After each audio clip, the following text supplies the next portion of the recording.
Kanalıma hoş geldiniz arkadaşlar. Bugün sizlere kayısı reçeli hazırladım. Taze kayısı reçeli, kuru kayısıdan değil tazesinden hazırlayacağız. Kayısı reçeli nasıl hazırlanır, dağılmadan nasıl pişirilir hep birlikte videomda göreceksiniz arkadaşlar. Hem de çok fazla uğraşmadan çok pratik bir şekilde bu görmüş olduğunuz kayısı reçelinin tarifini sizlere vereceğim. Hemen hazırlama aşamasına geçelim arkadaşlar. 1 kilo kayısı kullanacağız. Burada benim 1 kilo kayısım var. Kayısı reçelini iki şekilde yapabilirsiniz arkadaşlar. Bir bütün olarak şöyle içinden çekirdeği çıkarırken sizlere göstereyim. Bakın yarısını kesiyoruz. Diğer yarısını kesmiyoruz ve içinden çekirdeğini alıyoruz. Bu şekilde bütün olarak da yapabilirsiniz. Göstermek amaçlı birkaç tane size hazırladım. Şimdi bir çeşitte yarıdan keserek yapacağız. Ben yarıdan keserek hazırlayacağım arkadaşlar.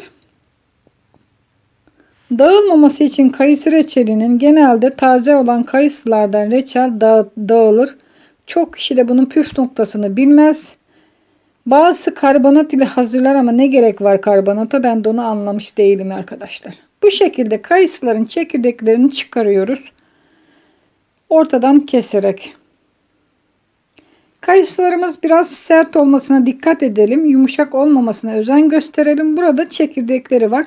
Bunları da bir kırıcı ile kıracağım. İçinden çekirdeklerini çıkaracağım. Evet, kabuklarını kırdım. Çekirdeklerini 5 dakika ateşte kaynatacağım ve zarını alacağım. Şimdi şerbetini hazırlıyorum.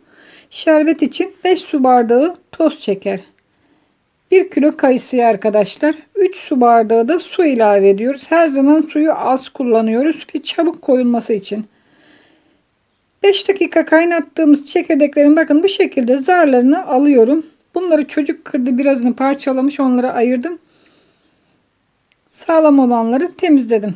Evet, şimdi şerbetini hazırlamaya geçelim reçelin. Ocakta şerbetimizi kaynamak için koyduk. Ölçülerimiz ne kadardı? 5 su bardağı toz şeker, 3 su bardağı su. 15 dakika bu şekilde şerbetimizi kaynatıyoruz arkadaşlar. Şerbet biraz koyu bir şerbet olacak. Kayısıları içine attığımız zaman zaten sulanma yapacaktır. Onun için koyu bir şerbet hazırlamaya özen gösterelim. 15 dakikanın sonunda yarım limon suyu ilave ediyoruz. Şöyle üzerinden köpükleri her zaman reçel yaparken alıyoruz arkadaşlar.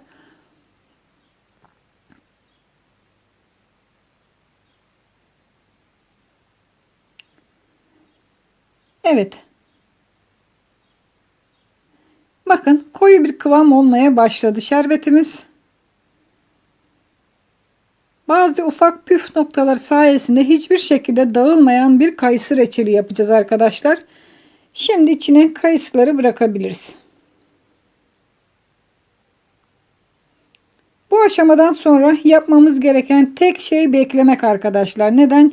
Asla kaşık ile karıştırmayın kayısıları. Şöyle ilk döktüğüm zaman hafif üzerlerinden bastırdım ve şerbetin içine girmesi için.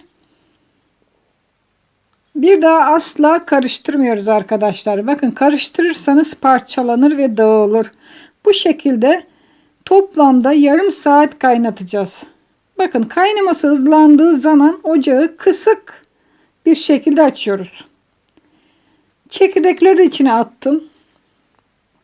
Çekirdekler ona değişik bir lezzet verecek arkadaşlar. Hiçbir şeyini, kayısını ziyan etmiyoruz. Üzerinde biriken köpükleri dediğim gibi her zaman alıyoruz. Sade kayısı da değil, bütün reçellerde acı bir tat verir. Üzerinde biriken köpükleri her zaman alalım arkadaşlar. Hiçbir şekilde bakın şu anda ocağım kısık, bayağı bir kısık.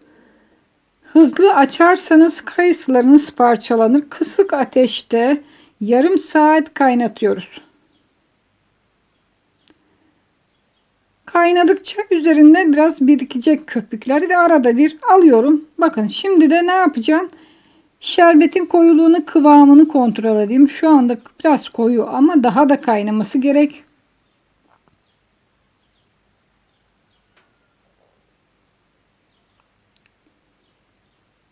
Bakın bayağı bir kıvama gelmeye başladı reçelimiz.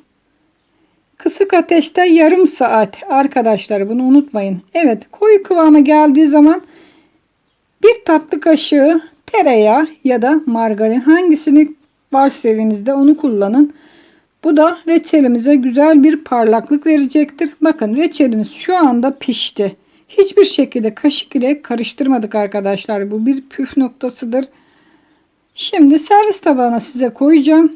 Nasıl olduğunu kendi gözlerinizle görün. Umarım sizler için hazırlamış olduğum kayısı reçel tarifimi beğenmişsinizdir arkadaşlar. Sizler de evinizde bu reçeli hazırlarsınız. Bakın ne kadar güzel, asla dağılmayan bir kayısı reçeli hazırladık. Tariflerimi beğeniyorsanız beğen tuşuna, kanalıma abone olmadıysanız abone ol tuşuna basmayı unutmayın arkadaşlar. Daha nice tariflerde görüşmek üzere. Hoşça kalın, afiyetle kalın.